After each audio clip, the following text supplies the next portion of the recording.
जय भरत। जिसका पास विद्या है ना, वो शक्तिशाली है।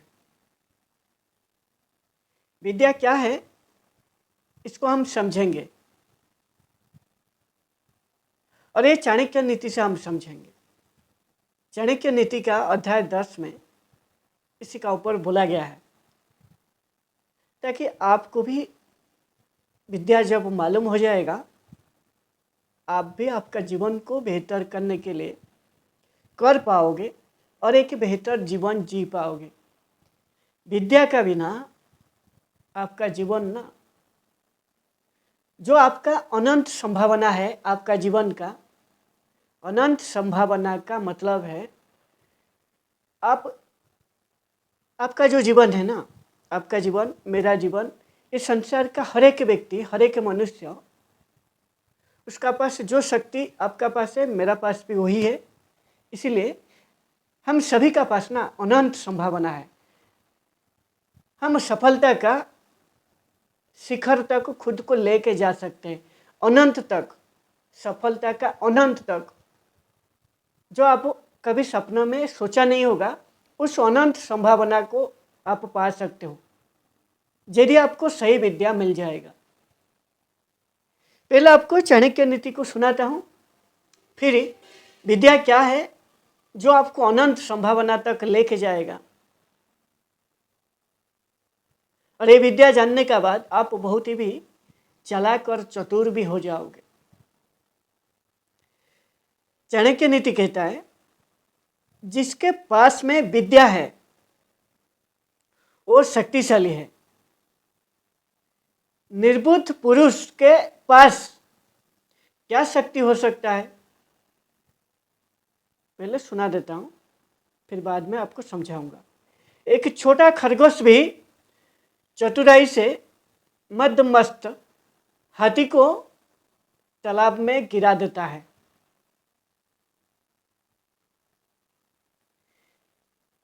ये जो है ना, ये जो श्लोक आपको सिखाता है, आपको कैसे जीवन को लड़ना है, कोई भी कंडीशन का आपका साथ है। देखिए, जिसका पास विद्या है वो शक्तिशाली है। विद्या दो प्रकार है। आध्यात्मिक भाषा में विद्या दो प्रकार है, एक है पराविद्या, एक है अपराविद्या। और पराविद्या को भी विद्या कहा जाता है और अपराविद्या को भी अविद्या कहा जाता है। इसीलिए आप कंफ्यूज नहीं होना है यदि आपको कोई पराविद्या बोले या अपराविद्या बोले, या आपको विद्या बोले या अविद्या बोले, सेम नाम है, बस आपको समझना है। विद्या जो विद्या है, जो पराविद्या है, ये आध्यात्मिक भाषा में जो ब्रह्म ज्ञान है, जो आत्मज्ञान है, ये ब्रह्म ज्ञान को ही विद्या कहा जाता है। ब्रह्म ज्ञान का मतलब, आत्मज्ञान का मतलब है जो खुद को जानना, खुद को इसलिए जानना, आपका भीतर जो आपको रोक रहा है, जो आपको बोल रहा है मेरे को सुख मिल रहा है, मेरे को दुख मिल रहा है, मैं एक शरीर हूं। जब आप मैं एक शरीर आप कहते हो ना, आप बंधन में बंध जाते हो। जब आप खुद को शरीर समझोगे, आप खुद को ब्रह्म या आत्मा नहीं समझोगे, तब तक आप बंधन में रहोगे। और ये आपका भीतर एक जो है, उसी को सुख दुख, और वही बोलता है तुम शरीर हो। सुख दुख, आनंद कष्ट, सर्दी गर्मी, हार जीत, सभी उसी को महसूस होता है। जब आप खुद को शरीर समझोगे, तब आपको ये सभी जो सुख दुख, हानि लाभ, जय पराजय, सर्दी गर्मी, ये सभी महसूस होगा। जब आपको खुद को ब्रह्म या आत्मा समझोगे, तब जाके ये जो बंधन है ना, ये बंधन से खुद को मुक्त कर पाओगे। यानी ये जो पूरा चक्र है सुख दुख का, सुख दुख एक चक्र है, ये आपका जीवन भर चलेगा। आपको इसी को तोड़ना है, और इसको आप तोड़ पाओगे जब तक आप खुद को ब्रह्म या आत्मा नहीं समझोगे। जब तक आप शरीर समझ के जियोगे तब तक ये बंधन आपका साथ रहेगा। जब आप शरीर रहेगा आपका, आप फिर प्रकृति को लूटने के लिए प्रकृति को बारीकी से समझ नहीं पाओगे, इसीलिए आप फंस जाओगे। आपका जीवन को खुल के जी नहीं पाओगे। जो आपका जीवन का अनंत संभावना है उस तक पहुंच नहीं पाओगे।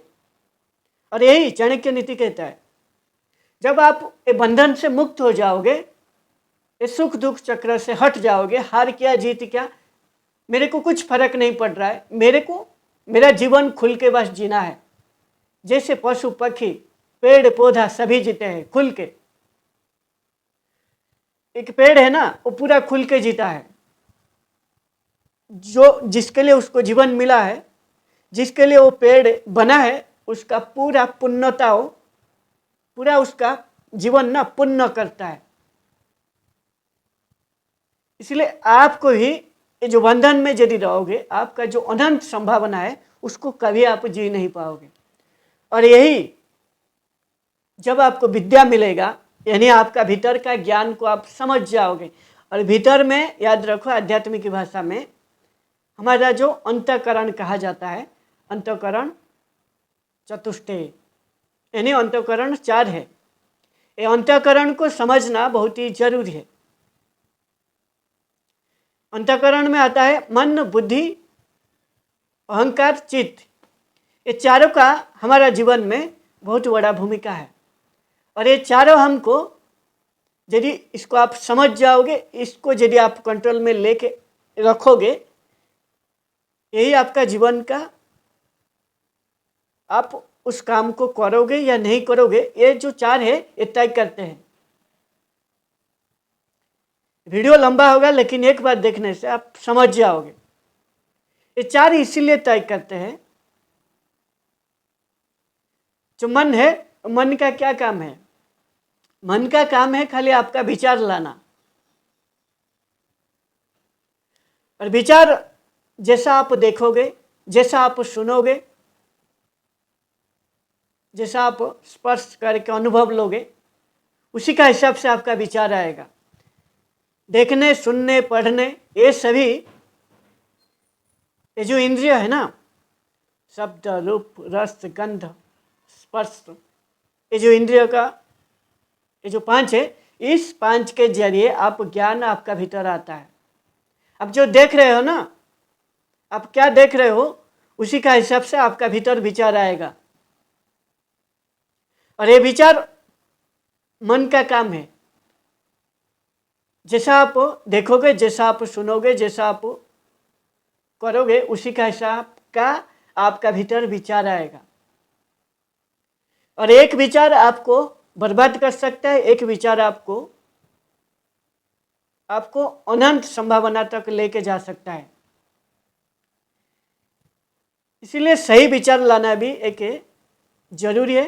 और तब तक सही विचार नहीं आएगा जब तक आप खुद को बारीकी से नहीं जानोगे। यानी ये जो विद्या है, जो ब्रह्म ज्ञान है, जो आत्मज्ञान है, ब्रह्म ज्ञान आत्मज्ञान का मतलब इतना बस है,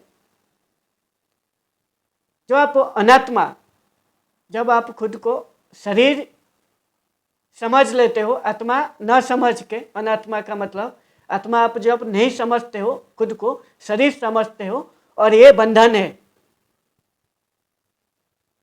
और ये अहंकार जो है ना आपका भीतर, ये अहंकार ही आपको शरीर बना देता है।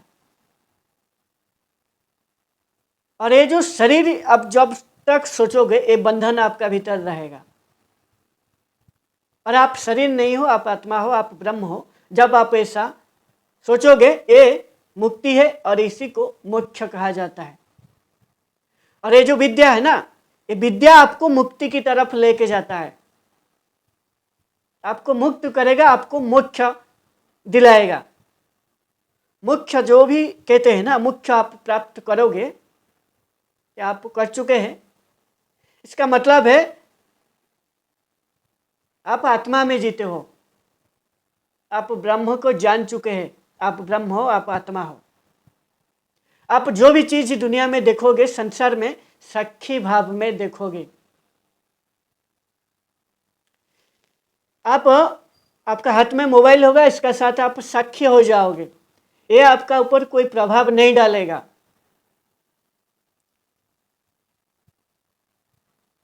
और ये जो विद्या है, ये विद्या ही आपका मुक्ति दिलाएगा।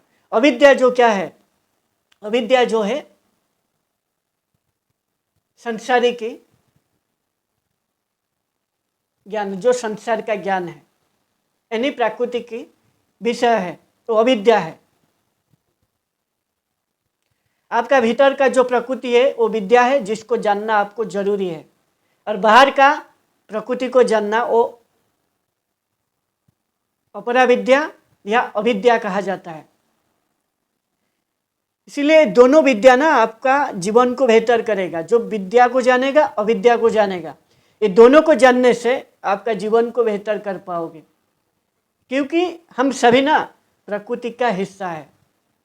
मैं भी प्रकृति का हिस्सा हूँ, आप भी प्रकृति का हिस्सा है। पेड़ पौधा पशु पक्षी सभी प्रकृति का हिस्से है। तो इनका साथ आपको जीना है।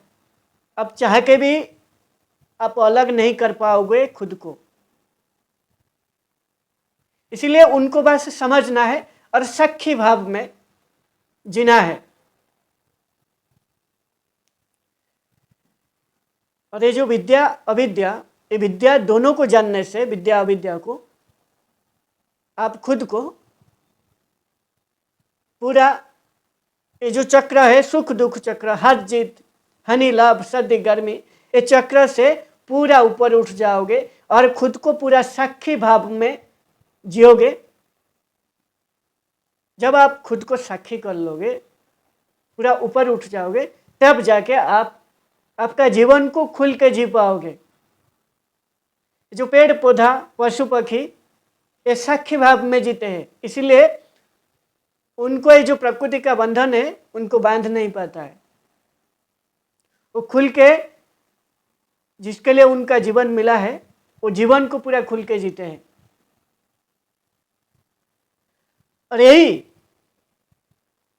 और विषय जो अंतःकरण बोला था, ये अंतःकरण कैसे काम करता है आपको समझा देता हूँ।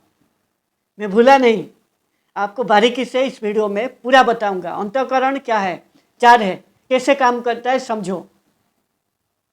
एक विचार आया,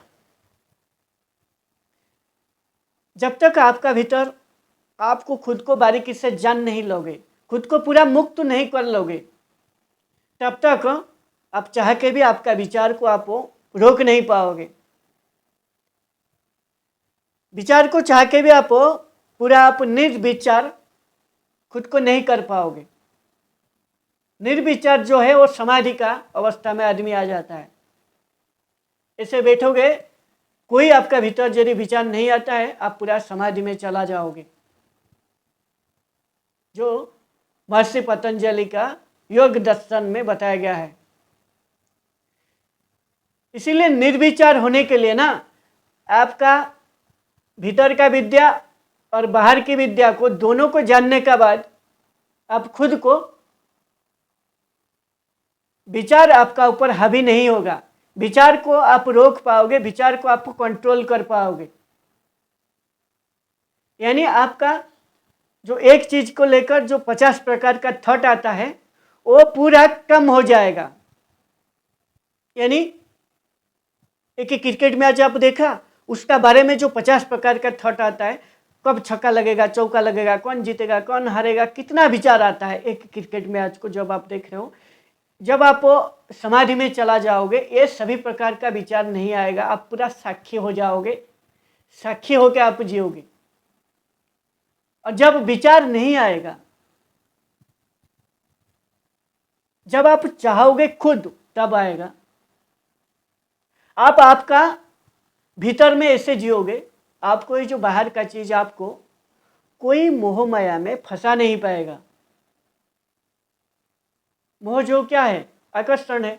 और प्रकृति में जो भी आप देख रहे हो, आपका फ्रेंड को आप जो देख रहे हो, वो फ्रेंड भी एक माया है। आपका पिता माता, भाई बहन, पेड़ पौधा पशु पक्षी, मोबाइल टीवी, कंप्यूटर, ये जो बॉल है, ये सभी, जो भी ये घड़ी है, ये सभी ये सभी एक एक माया है। और ये प्रकृति में हर एक चीज ऐसे है, जब तक प्रकृति रहेगा तब तक प्रकृति में बदलाव होता है, क्योंकि प्रकृति का नियम है बदलाव। अभी एक घड़ी लगा है, कुछ टाइम के बाद और एक नया डिजाइन का घड़ी आ जाएगा, आप उसकी तरफ आकर्षण हो जाओगे। ये जो मोह है ये आकर्षण होगा, और ये जो बदलाव है यही तो माया है। इसीलिए प्रकृति को बोला जाता है आध्यात्मिक भाषा में ये सत्य नहीं है, क्योंकि बदलाव होता है, प्रकृति का नियम है बदलाव। इसलिए ये हमको सत्य जैसा दिखाई देता है, वास्तव में ये सत्य नहीं है, ऐसा है। क्योंकि आप देखिए खुद का शरीर को देखिए, आप जब बच्चे थे, जब माँ का पेट से आप जन्म होते हो, आपका एक तरह का शरीर है, फिर आहिस्ता आप जब बड़े होते हो और एक शरीर मिलता है, वो शरीर कहाँ गया, फिर अभी ये शरीर है, फिर आगे जब बूढ़ा हो जाऊंगा फिर एक शरीर मिलेगा, ये शरीर कहाँ चला जाता है, ये तो माया है। और इसमें जो फंसेगा वो मोह है, वो आकर्षण है। और यही ये जो प्रकृति का अपरा विद्या है, जो अविद्या है, इसको बस समझना है। ये तो प्रकृति का नियम है, ये तो बदलाव है। अभी एक नया मोबाइल आया है एक ब्रांड का, और 6 महीने का बाद या 2 महीने का बाद और एक मोबाइल आएगा। ये तो बदलाव होता है, ये प्रकृति में ये बदलाव चलता है। और ये बदलाव में जो फंसेगा, जो समझ नहीं पाएगा, वो सुख दुख, हानि लाभ, हार जीत, सर्दी गर्मी, इसमें फंस जाएगा। ये प्रकृति का नियम है, ये पूरा चक्र है, ये चलता है। इसको बस आप समझना है, और तभी आप समझ पाओगे जब आप खुद को मुक्त कर लोगे शरीर से। जब तक आप शरीर का हिसाब से जियोगे तब तक आपको ये बंधन बंधा रहेगा। और ये उपनिषद में बोला गया है, और जो उपनिषद है ना वो वेद का सार है। इसीलिए आपको ना विद्या अविद्या दोनों का साथ अच्छा से कॉम्बिनेशन बना के आप आपका जीवन को जब जियोगे तभी आपका जीवन को खोल के जी पाओगे, और आपका जीवन को अनंत संभावना तक लेके जाके कि बढ़िया जीवन जियोगे। और जो मन है, मन में जो विचार आता है, जो अंतःकरण चार है,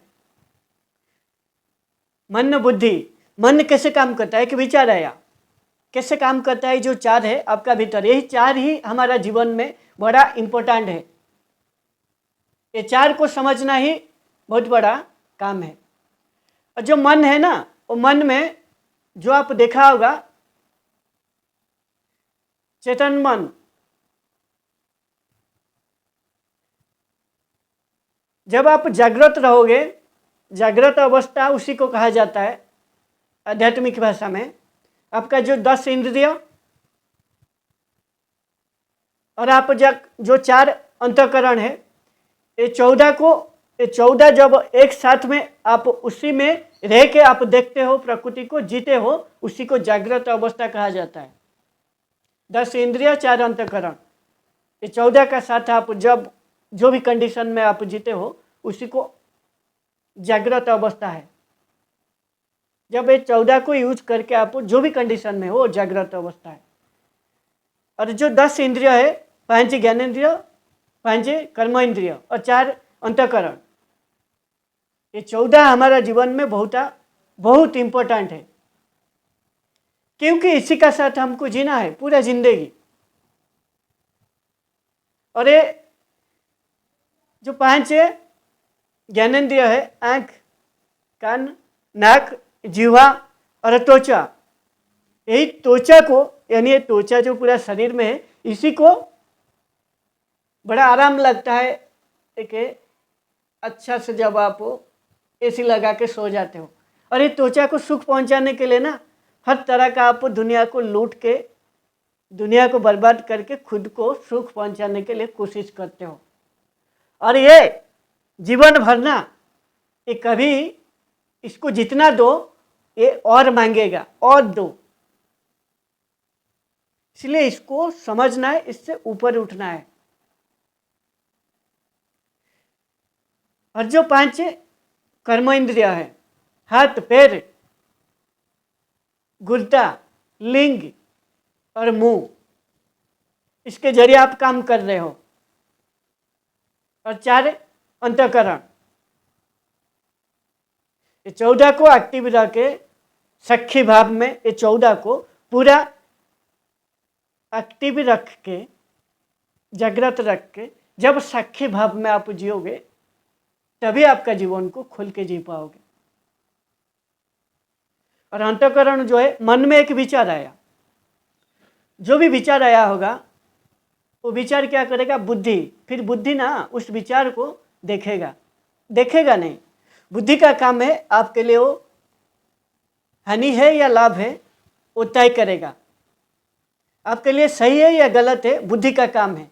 एक विचार आया मेरे को, अभी मान लीजिए आप एक स्टूडेंट हो, पढ़ाई कर रहे हो, और आपका विचार आया सोशल मीडिया में क्या हो रहा है थोड़ा देखना है, एक विचार आया, उस विचार को बुद्धि फिर तय करेगा आपके लिए वो विचार, सोशल मीडिया अभी देखना सही है या गलत है, ये दोनों इसका काम है, सही है या गलत है ये तय करेगा।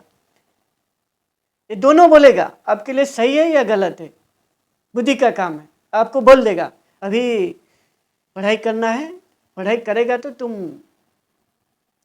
तुम्हारा क्लास में अच्छा नंबर लेके आएगा, तुम्हारा माँ बाप का नाम रोशन होगा और तुम्हारा भविष्य तुम्हारा हाथ में होगा, तुम बेहतर इंसान बन पाओगे।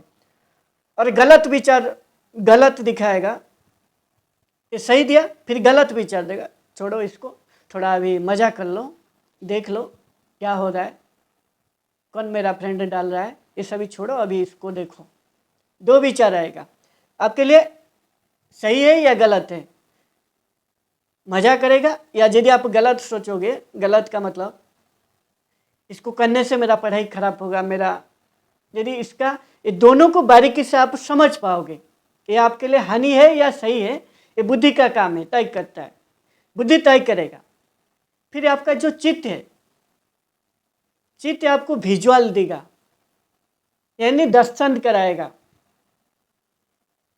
दर्शन दिखाएगा, वो जो भी अनुभव लिया होगा, जो भी अतीत में कोई देखा होगा, जो बाहर में हो, स्कूल में हो या टीवी में हो, कोई भी देखा होगा, एक अच्छा पढ़ाई किया है और उसको स्कूल में मेडल मिला है, और एक अच्छा पढ़ाई करके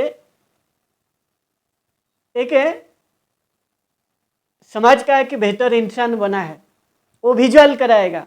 तुम पढ़ेगा तो तुमको अच्छा मेडल मिलेगा, तुम ऐसे समाज में तुम्हारा बड़ा नाम होगा, तुम्हारा मान सम्मान सब मिलेगा। वो चित्त है ना, वो विजुअल कराएगा, इसका काम है दर्शन कराएगा। जैसे कि एक विचार आता है, आपका वही स्टूडेंट, उसका बुक, मान लीजिए एक बुक उसका गडरेज में, जहाँ पे वो टेबल में रख के गया है, वो स्कूल में है, यदि उसको पूछा जाए आपका वो जो मैथमेटिक्स बुक कहाँ पे है, वो विजुअल कर लेगा, मैं टेबल पे रखा हूँ, वो टेबल कहाँ पे है घर में, और कौन सा टेबल है, कैसा है, ये सभी विजुअल करके वो देख के बोल देता है। ये सभी चित्त का काम है, चित्त का काम है, जो भी विचार आएगा उसी को बस विजुअल के जरिए आपका सामने ये सभी दिखाई देगा, पूरा विजुअल का जरिए। और जो भी विचार आपका भीतर आएगा, जो भी आप देखा होगा, सुना होगा, जो आप अनुभव किया होगा, उसी का जैसा एग्जैक्टली विचार आएगा। जो आप चीज़ सुना नहीं, देखा नहीं, कोई अनुभव नहीं लिया है, उसका बारे में कभी भी आपका विचार नहीं आएगा। और उस विचार तभी आएगा, बहुत ही गहरा विचार जो साइंटिस्ट लोग का आ जाता है, ऐसा तो कहना भी, जो बहुत ही गहरा, मतलब लाखों में से कई एक का ऐसा विचार आता है, और जो दर्शन में बहुत ही गहरा उतर जाता है, बहुत ही गहराई में जो उतर जाता है, वो बहुत ही अलग दुनिया में जब वो जीने लगता है, उसका जो विचार है बहुत ही आगे तक लेके बहुत दूर तक वो सोच पाता है। और ये सभी चित्त का काम है। एक विचार आया, विचार को पहले मन में आएगा, मन का काम है खाली विचार लाना, और मन में जब विचार आता है उसको बुद्धि का काम है, आपके लिए हानि है या लाभ है, आपके लिए सही है या गलत है, वो तय करेगा। फिर आपका जो चित्त है वो विजुअल आपका सामने रखता है। फिर अहंकार, अहंकार का मेन काम है, जब तक अहंकार वो साइन नहीं करता है तब तक जितना भी अच्छा विचार आ जाए, जितना भी वो बेहतर विचार आए आपके लिए, सब कुछ आपके लिए अच्छा विचार आ जाए, जब तक अहंकार साइन नहीं करता है, जब तक अहंकार हाँ, अहंकार यस नहीं बोलता है, तब तक आप उस विचार का ऊपर आप काम नहीं कर पाओगे।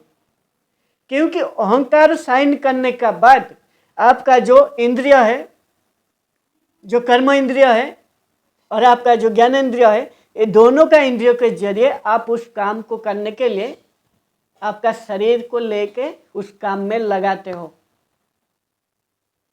इसलिए अहंकार जो है सबसे लास्ट में, ये जो चार है, अंतःकरण, मन, बुद्धि, चित्त, अहंकार, अहंकार सबसे लास्ट में साइन मारता है।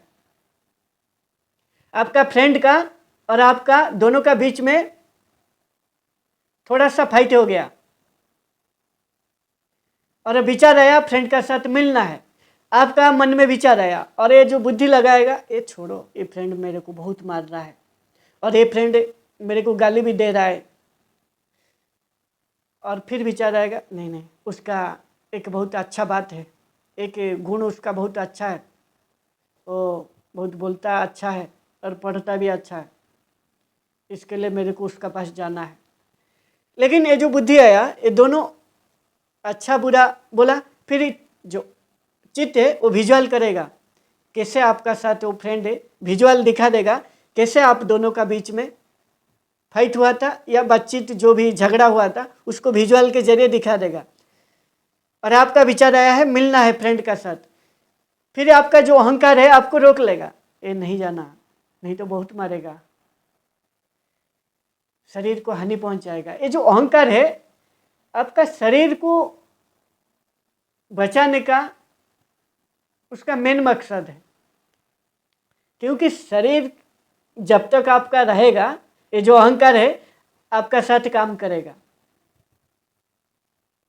शरीर पूरा आपका बॉडी का ऊपर हावी है, पूरा शरीर का ऊपर हावी है।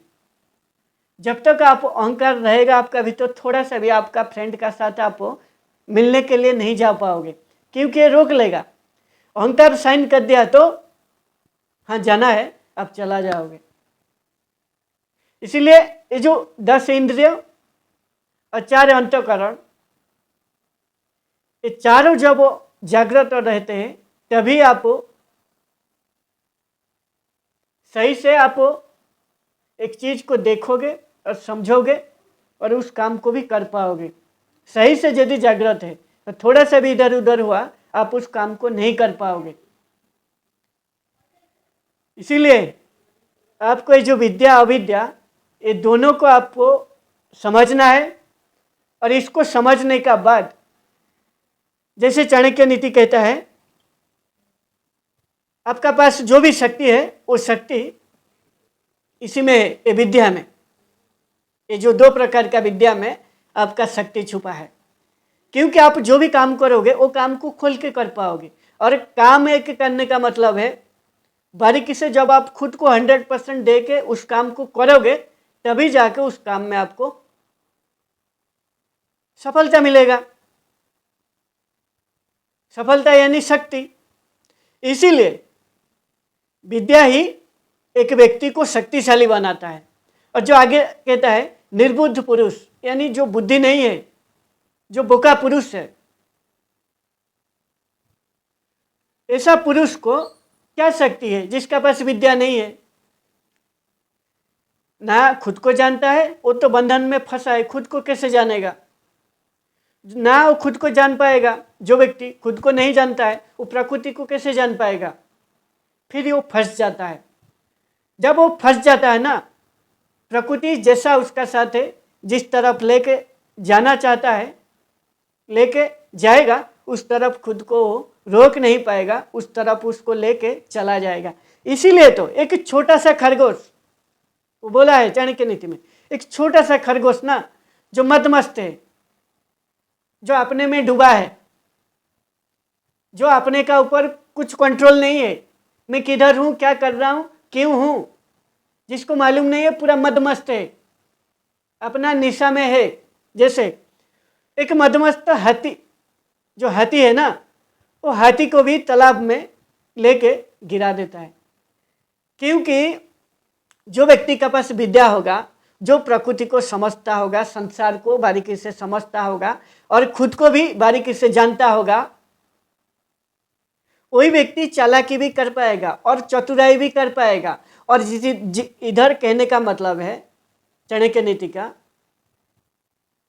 एक छोटा सा भी व्यक्ति, यानी एक छोटा चीज भी आपको इतना बड़ा आकर्षण पैदा कर देगा, आप उसको पाने के लिए आप खुद को पूरा मरा भी सकते हो। इधर इतना मतलब है, एक छोटा सा खरगोश, छोटा है, एक पहाड़ जैसा हाथी को वो भी खत्म कर देता है। इसीलिए यदि आपके पास विद्या नहीं है ना, प्रकृति का एक छोटा छोटा चीज आपको बहुत ही आकर्षण पैदा करेगा और उसी आकर्षण में आप फंस के आप पूरा फंस जाओगे। जैसे एक बाजार में आप जा रहे हो, एक सुंदर लड़की आपका सामने आ गया, यदि आप समझदारी आपका भीतर नहीं है, वो एक शरीर है बस, वो आत्मा है, मैं भी शरीर हूँ, वो भी शरीर है, क्या फर्क है, वो भी जैसा है, मैं भी ऐसा हूँ। यदि आपका समझदारी आ जाएगा, वो लड़की आपका आकर्षण पैदा नहीं करेगा, वो जितना भी सुंदर हो, जितना भी क्यों ना हो, कुछ भी ज्ञान हो। इसीलिए समझदारी ही तभी आएगा जब आपका पास जो विद्या है वो विद्या सही से होगा, तभी से आप उस लड़की को भी समझ पाओगे, जान पाओगे। इसीलिए छोटा छोटा चीज भी आपको आकर्षण करके आपके जरिए आपका बड़ा नाश कर देगा। और यदि आपका पास विद्या नहीं है, आप मदमस्त रहोगे, यानी नशा जैसा जियोगे जीवन। आप कहाँ जी रहे हो, क्या कर रहे हो, क्यों जीना है, कुछ मालूम नहीं पड़ेगा। इसीलिए आपको ना ये जो विद्या है, ये विद्या ही आपका जीवन को आगे लेके जाएगा। और विद्या ही आपका, ये जो विद्या आपको मुक्ति करेगा और विद्या ही आपको मुख्य की तरफ, मुख्य यानी ये जो मुक्ति जब हो जाओगे उसी का नाम है मोक्ष। बंधन से मुक्त होना मुख्य है। शरीर का बंधन है, शरीर ही आपको बंधन में पूरा जीवन भर बांध के रख देता है। इसीलिए इस शरीर का बंधन से आप जब छूट जाओगे, तब जाकर आप खुद को मुक्त या मुख्य कर सकते हो। और इसको करने के लिए, बंधन से खुद को मुक्त करने के लिए, ये जो विद्या आपको जरूरी है, जो आपका भीतर का विद्या और बाहर का जो अविद्या यानी प्रकृति का, ये दोनों विद्या का जरिए आप खुद को मुक्त करोगे। और एक है आपका जीवन का जो अनंत संभावना है, खुल के आप जी पाओगे और अनंत संभावना तक आप खुद को लेके आप एक जैसा आप जीवन जियोगे, वो जीवन एक पूरा खुला जीवन होगा, दूसरे को वो जीवन ना प्रेरित करेगा। जय भारत।